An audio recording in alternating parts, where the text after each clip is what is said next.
안녕하세요. 회사 다니다가 재장사하고 있는 30대 초반의 여자입니다. 원래부터 장사에 관심이 있다거나 하는 사람은 아니었습니다. 제가 장사 시작한 지는 조금 되었는데 회사 다니면서 소소하게 부업하는 느낌으로 시작을 한 거지. 무슨 욕심이 있어서 시작을 한 게 아니었어요. 인터넷에서 이렇게 부업하는 식으로 용돈을 번다더라 하는 걸 보고 무작정 따라해봤는데 제가 소질이 있던 건지 운대가 좋은 건지 하루가 다르게 벌이가 괜찮아지더라고요. 아침에 자고 일어나서 하루 동안 얼마나 팔았나 보는 게 삶의 소소한 낙이다 싶을 정도였어요. 제가 원한다면 아무 때나 볼 수 있었지만 하루 종일 참았습니다. 전날 매출을 아침에 보고 출근하면 동기부여도 되고 소액이지만 꾸준하게 늘어나는 수입을 보면 그것만큼 재밌는 게 없었거든요. 그런데 어느 날부터인가 제가 본업으로 삼고 있던 회사 일보다 부업으로 시작했던 장사가 훨씬 돈이 많이 되는 저의 주 수입원이 되더라고요. 제가 받던 월급이 많은 편은 아니라서 지금도 장사로 큰 돈 벌고 있는 건 아니지만 부업으로 해도 이만큼인데 제가 본격적으로 회사를 그만두고 각 잡고 하면 훨씬 더 많이 벌지 않을까 하는 생각에 다니던 회사도 그만두고 본격적으로 제 장사를 시작했습니다. 지금은 한 달에 제 손에 남는 것만 평균적으로 500만 원에서 700만 원 사이로 벌고 있습니다.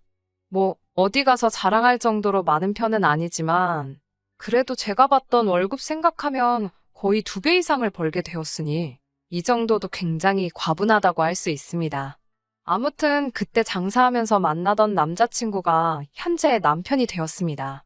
그때도 결혼을 염두에 둘 정도로 능력 있는 남자는 아니었어요. 멀쩡히 다니던 직장을 그만둔다는데 가족들까지 말리던 그 상황을 이해해주고 저보고 할 수 있다고 격려해주며 항상 제 뒤를 지켜준 모습에 이 사람이라면 언제나 제 편이지 않을까 하는 생각으로 이 남자와 결혼을 결심하게 되었어요. 그런데 저한테 잘하는 것 그 이상으로 자기 가족, 특히 자기 누나한테 잘하는 그런 사람일 거라고는 상상도 못했네요. 남편에게는 위로 누나가 한 명 있습니다. 남편과는 연년생이지만 생일이 빠른 저한테는 몇 달 차이도 안 나는 동갑내기 친구나 마찬가지입니다. 제가 빠른 년생이라고 신우한테 맞서고 대든 적도 없고 좋으나 싫으나 제 손윗사람이 되는 게 맞기 때문에 있는 그대로 받아들이려고 노력하고 있었어요. 그런데 신우는 저에 대해서 잘 알지도 못하면서 저를 그저 동생 대하듯 다루네요. 제가 부족한 점이 있다면 당연히 노력해서 배워나가겠지만 신우가 그렇다고 배울 점이 있거나 더 어른스럽다거나 한 부분은 하나도 없습니다. 그런데 오히려 손이 신우라는 그 위치를 가지고 저를 누르려고 하는 느낌을 지울 수가 없었어요. 신우는 결혼한 지 조금 되었습니다. 저희가 이제 결혼 1년 차지만 신우는 오래전에 아주버님하고 결혼해서 살림 차려 독립한 지가 오래입니다. 아주버님은 지방에 있는 해운회사에 다니고 있어요. 원래 서울에 있는 본사 출신인데 지방에 있는 지사의 심각한 인원 문제로 결혼 후 얼마 안 있어서부터 결혼을 메꾸기 위해 지방에 있는 지사로 출근을 하게 되었는데 본사에 있을 때보다 거기서 훨씬 능력을 인정받아 지방에 있는 지사에 뿌리를 내리게 된 사람입니다. 그렇다 보니 신우와는 원치 않게 주말 부부가 된 상황이고요. 아주버님이 지사에서 한 자리를 맡게 되면서 회사에서는 숙소비 지원이며 이런저런 복지 혜택을 조건으로 내걸었는데 신우가 어떻게 젊은 사람들이 지방에서 살 수나 있겠냐며 서울이 아니면 안 된다고 우겨대는 통의 주말 부부 생활을 시작하게 되었답니다. 저는 이런 사실을 결혼 후에야 알게 되었으니 사실 신혼 초에 신우가 우리 신혼집 비밀번호를 아주 자기 집 문 열듯이 자연스럽게 누르고 들어오는 모습을 보고 어이가 없어서 말문이 틀어막힌 일이 있었습니다. 자연스럽게 들어와서 하는 행동을 보고 있자니 이게 남편 총각 시절에도 하루 이틀 와본 게 아니더라고요. 다른 사람도 아니고 남편 가족인데 올 수도 있지 않느냐고 하시는 분들도 계시겠지만 정말 저랑은 결혼식 본식 날과 그 전에 안가 가족 모임 때 2번 만난 거 말고는 그 어떤 교류도 없던 사람이었거든요. 더군다나 남편이 출근해 있는 데나 시간에 제가 버젓이 집에 있는데도 신혼집 문을 열고 들어오는 무개념적인 행동이 용납이 되지 않았습니다. 심지어 들어와서는 정말 제 집처럼 편하게 있더라고요.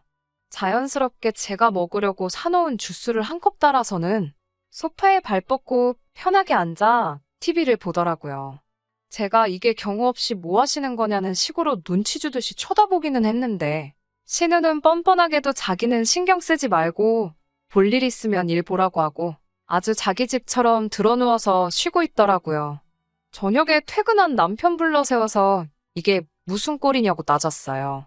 그랬더니 남편은 제가 너무하다는 듯이 너무 매정하고 인간미가 없는 거 아니냐고 따지며 주말 부부로 혼자 지내야만 하는 누나가 얼마나 평소에 외롭겠냐고 집에서 매일같이 혼자서 지내야 되는데 동생이 마침 근처에 사니 이렇게라도 왕래하면 사람이 그립지도 않고 외롭기도 덜 하지 않겠냐고 하는 거 아니겠어요. 그러면서 저녁 식사는 이제 되도록 같이 하려고 하니 저녁은 3인분씩 준비해달라고 하더라고요. 저녁 같이 먹는 것까지는 이해해준다고 쳐도 신우가 남편 출근하고 얼마 되지도 않은 일은 아침부터 우리 집 비밀번호 따고 들어와서 냉장고에 있는 거 허락도 없이 꺼내 먹고 지 집처럼 누워서 쉬고 있는 꼴도 보고 싶지 않았어요. 저도 집에서 노는 게 아니라 일을 해야 하는데 제 남편이나 제 가족이 아닌 다른 사람이 집에 있다는 것 자체만으로도 신경이 쓰여서 일에 집중이 안 됐거든요. 그래서 남편한테 외로운 신우와 식사 같이 하는 것까지는 할 수 있다. 하지만 낮에는 나도 일을 해야 하니 신우가 찾아오는 건 당신 퇴근 이후였으면 좋겠다고 확실하게 짚고 넘어갔습니다. 식사가 끝나고 신우는 심각한 분위기도 파악 못했는지 자기 집에 휴지가 떨어졌다고 우리 집들이 선물로 들어온 휴지들을 가져가더라고요. 워낙 많이 있어서 주는 것은 문제가 되지 않는데 대낮부터 우리 집에 있는 모든 것들이 마치 제 것인 것 마냥 허락도 없이 손대는 게 아주 저를 열받게 했습니다. 그나마 주말에는 아주버님이 꼭두 새벽부터 4시간을 운전해 서울로 왔기 때문에 신우와 주말까지 같이 보낼 필요는 없었지만 아주버님 없는 주중에는 정말 하루가 멀다 하고 매일같이 저녁 먹으러 우리 집에 오는데 진짜 낯짝이 두꺼워도 보통 두꺼운 게 아니구나 싶었어요. 음식 준비한 제 수고를 알아줄 필요는 없지만 내일은 소고기가 먹고 싶다거나 하는 식으로 반찬 투정을 하는 건 조금 철딱선이 없는 게 아닌가요? 그리고 보통 불편해서 친정으로 가지 신혼생활 하는 남동생네를 찾아오는 건 조금 아니지 않나요? 정말 식비 더 들고 냉장고 거덜내고 생필품 가져가는 것도 마음에 안 들었지만 돈을 다 떠나서 아무 때고 지 집인 것 마냥 문 열고 들어오는 게 제일 짜증이 나서 견딜 수가 없더라고요. 그래도 그나마 제 말을 남편이 신우에게 잘 설명했는지 신우가 낮에 오는 횟수가 언젠가부터 점점 줄더니 가끔씩 저녁만 먹고 가는 정도가 됐어요. 여전히 통보도 없이 문 열리는 소리가 들리면 짜증이 먼저 났지만 그래도 못 버틸 수준 정도는 아니었습니다. 그러다가 신우가 임신을 하게 되면서 몸조심하려고 그러는 건지 어느 순간부터 저희 집에 오는 발길을 끊었습니다.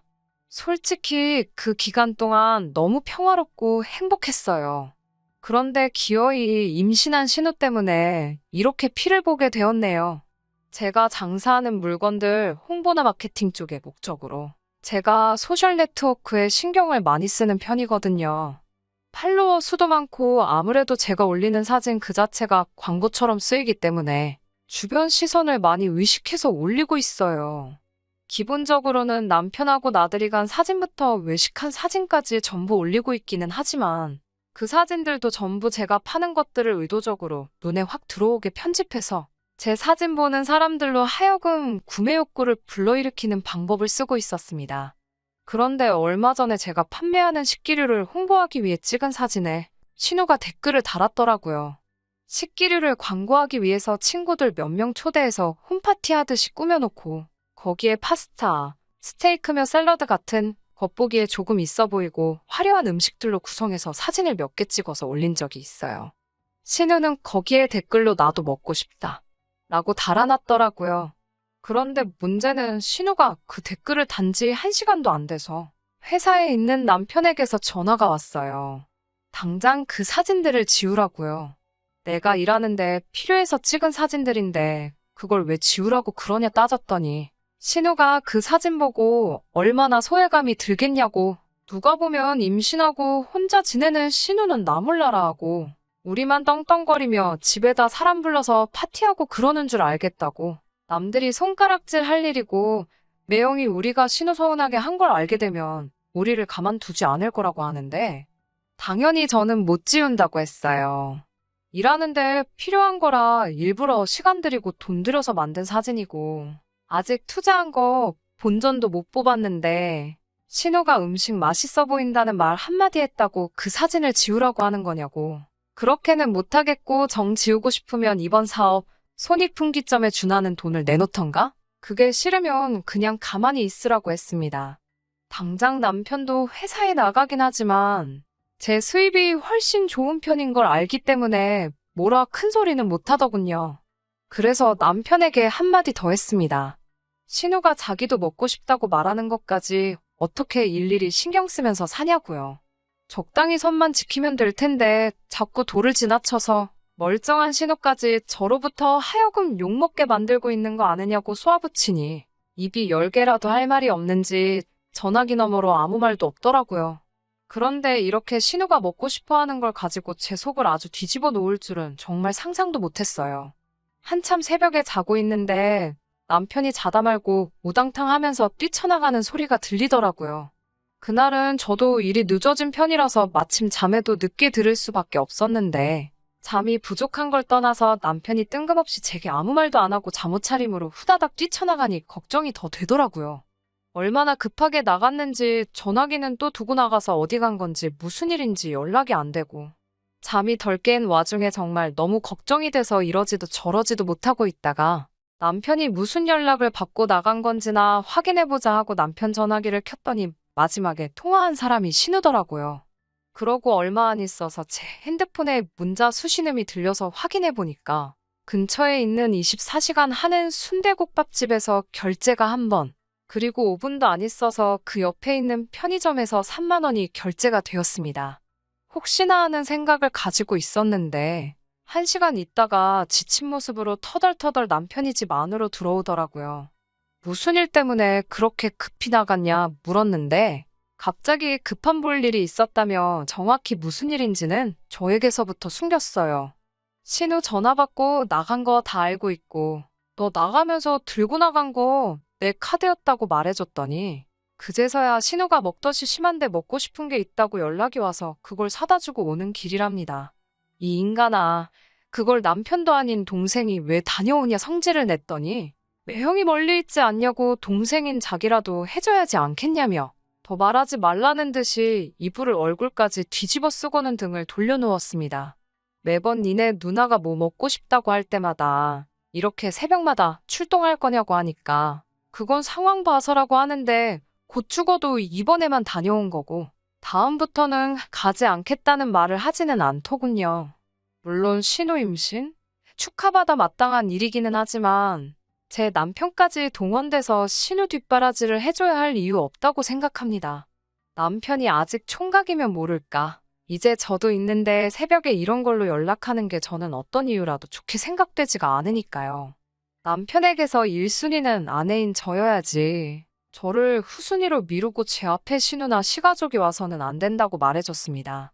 그리고 신우 본인 스스로가 고집 부려서 주말 부부를 하게 된 건데 먹덧 정도는 감내를 하던지 아니면 보호자가 필요한 임신기간 동안은 시댁으로 가서 지내던가 아주버님 계신 지방으로 내려가는 게 맞는 거 아니냐고 했어요. 남편은 그래도 가족인데 어떻게 모르는 척 할 수 있냐고 말대꾸를 하기는 했지만 이내 제 말이 틀리지 않았다는 걸 인정했는지 다음부터는 그러지 않겠다고 제게 약속을 하더군요. 그런데 신우의 먹덧은 그치지가 않았어요. 새벽이면 새벽마다 그렇게 전화를 하더라고요. 남편은 제 눈치가 보였던 건지 전화기를 무음으로 바꿔놓기는 했는데 지 누나가 그렇게 걱정이 되는지 새벽에는 잠도 못 자고 전화기를 손에서 놓지를 못하더라고요.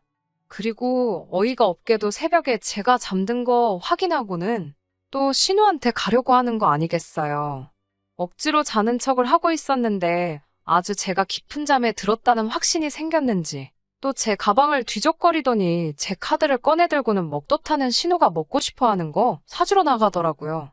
신발장에서 신발 꺼내는 소리가 들리자마자 저도 밖으로 따라 나갔어요. 오늘은 신우가 또 뭐가 먹고 싶어서 그러냐고 불을 켜면서 말했더니 남편은 신발을 고쳐신다가 낭패라는 듯이 저만 멀뚱멀뚱히 쳐다보고 이 상황을 어떻게 모면해야 하는지 고민하는 듯 보였습니다. 적당한 말할 거리가 생각난 듯 남편은 저한테 사람이 어떻게 그렇게 냉정할 수가 있냐고, 다른 사람도 아니고 내 가족이 혼자 고생하면서 힘들다고 하는데 그걸 왜 못하게 하냐고 입에 개거품을 물더라고요. 그래서 실컷 하라고 해줬습니다. 니네 누나가 먹고 싶은 거 사다 바치는 걸 떠나서 아예 나랑 살지 말고 그 집에 들어가서 누나랑 평생 살라고 해줬어요. 남편이 가라면 누가 못 갈 줄 아냐고 허세를 부리길래 손에 들고 있는 그건 두고 가라고 말했습니다. 남편이 눈을 동그랗게 뜨더니 축벽거리더라고요. 남편 손에 들려있던 건 제 개인 신용카드였어요. 누나한테 잘하고 싶으면 잘하라고. 근데 내 돈 갖고 할 생각 하지 말고 어디 가서 내 남편인 척도 하지 말라고 했어요. 평생을 가족 품에서 가족들만 챙기는 착한 아들, 착한 동생으로 남으라고. 내 눈에 마누라가 번 돈지 가족들한테 빨대 꽂혀서 죄다 빨리는 호구 같은 남편은 필요 없다고 해줬습니다. 남편은 큰 소리 치면서 내 가족은 내가 챙긴다고 제 카드까지 집어던지고 먹덧하는 신우 챙겨주러 밖으로 뛰쳐나가더군요. 제가 이렇게까지 말했는데도 가족을 택한 건 내가 더 이상 필요 없고 가족을 위해 살겠다는 말로 받아들이게 되었고, 그래서 그 새벽부터 저도 잠도 포기하고 남편 짐들을 빼서 현관 밖으로 하나둘씩 던져놓기 시작했습니다. 대충 남편의 옷가지를 다 뺐을 때 저는 현관문 비밀번호를 바꾸고 다시 잠에 들었어요. 남편은 그래도 꿋꿋이 누나 먹고 싶은 거 챙겨주고 아침이 밝을 때가 돼서야 집으로 기어 들어오더라고요. 문 앞에 자기 짐들이 나와 있고 현관문이 안 열리니 그제서야 저한테 전화를 하기 시작했습니다. 처음에는 세게 나오더라고요. 좋은 말로 할 때 문 열라고요. 이혼 서류 준비할 거고 그때 되면 연락할 테니까 내 집 근처에는 얼씬도 하지 말라고 했습니다. 남편은 씩씩대면서 어디 한번 해보자면서 밖으로 나가더군요. 웃긴 건 남편이 간 곳은 신우집도 아니고 시부모님 댁도 아니었습니다. 막상 그렇게 자기 가족 챙긴다고 나서던 효자아들의 누나바라기 동생을 받아준 곳은 아무것도 없었고 오직 남편이 밤낮으로 일할 수 있기를 바라던 회사뿐이었습니다. 남편은 자기가 다니는 회사 숙직실에 짐 풀고 거기서 생활하고 있었답니다. 그런데 회사에서 머물고 있으니 회사에서는 남편이 업무를 마친 시간이건 아니건 회사에서 쉬고 있는 남편만 보면 일을 시키기 시작했나 봐요. 결국 회사 숙직실 생활을 2주일도 못 버티고 저한테 잘못했다고 빌기 시작했어요. 한 번만 기회를 달라. 이제라도 마음 고쳐먹고 저를 최우선으로 하겠다는 둥, 신우 전화번호를 차단해버린다는 등 헛소리를 하면서 말이죠. 말로는 자기 가족 등지고 오직 저한테 집중해서 산다고 하는 말이지만 그 말을 누가 믿겠나요? 당장 가족을 등지고 살 수는 있겠지만 가족과의 연이라는 게 그렇게 마음먹었다고 바로 잘라낼 수 있는 게 아니잖아요. 결국 저는 남편에게 있어서 자기 가족의 다음 순위, 심지어 가정이 있는 신우에게조차도 밀리는 사람이 될 거라는 건 안 봐도 뻔한 사실이었습니다. 남편한테는 나 때문에 소중한 가족을 버릴 필요 없다고, 나도 내 인생에서 더 소중한 걸 택했으니 너랑 이혼하는 거라고, 그러니까 너도 나 때문에 소중한 걸 포기할 필요 없다고 말해줬어요. 그런데도 남편은 발을 동동 구르면서 자기한테 가장 소중한 건 저라고 말하더라고요. 저는 남편에게 가장 소중한 게 내가 아니라 내가 벌어오는 돈으로 자기 가족들에게 뭔가를 해줄 수 있던 걸 포기하는 게 싫은 것이 아닐까? 하고 전곡을 찔러줬습니다. 신우 먹덧하는 와중에도 자기 돈 쓰기 싫어 제 카드를 들고 나가던 사람인데 앞으로 제가 벌어올 돈 가지고 시댁에 뭐 하나 더 해주려는 거 안 봐도 뻔한 거 아니냐고 하니 정말 전곡을 찔러버린 건지 고개만 숙인 채 변명도 못하고 있더라고요. 지금은 남편하고 이혼해서 혼자 살고 있어요. 제 사업이 잘 되는 와중에 결혼이 급한 게 아니었는데 뭐가 그렇게 급했나 하는 후회가 들기는 하네요. 재밌는 사실은 남편은 이혼하고 신우 집으로 들어갔나 봐요. 시부모님은 다시 남편 뒷바라지 해주기 싫다고 거절하셨다고 하고 하는 수 없이 신우가 오갈 곳 없어진 남편을 데려갔는가 봐요. 그런데 신우도 임신한 몸으로 남편 뒷바라지 해주는 게 싫었는지 한 달도 안 있어서 서울 생활을 포기하고 아주버님 계신 지방으로 갔다고 합니다. 낙동강 오리알 신세가 된 남편은 지금 다시 회사 숙직실에 들어가서 생활하고 있다고 해요. 조만간 시부모님 댁으로 다시 들어간다고는 하지만 거기서 더 이상 가족 챙기는 착한 장남 노릇을 할 수나 있을런지 싶네요. 마음 곱게 먹고 우선순위라도 잘 먹였으면 저랑 잘 지냈을 수도 있는데 제 돈 가지고 자기 가족한테 잘하려던 못된 신보가 업보가 되어 돌아갔다는 생각이 드니 참 샘통입니다. 요즘 제 사업은 전에 없이 더 잘 되고 있고 언젠가 남편이 땅을 치고 후회할 날이 올 때까지 더 열심히 달려볼 생각이에요. 끝까지 들어주셔서 감사합니다. 오늘의 사연은 여기까지입니다. 구독과 좋아요, 알람 설정 부탁드리고 더 좋은 사연으로 다시 찾아뵙겠습니다. 감사합니다.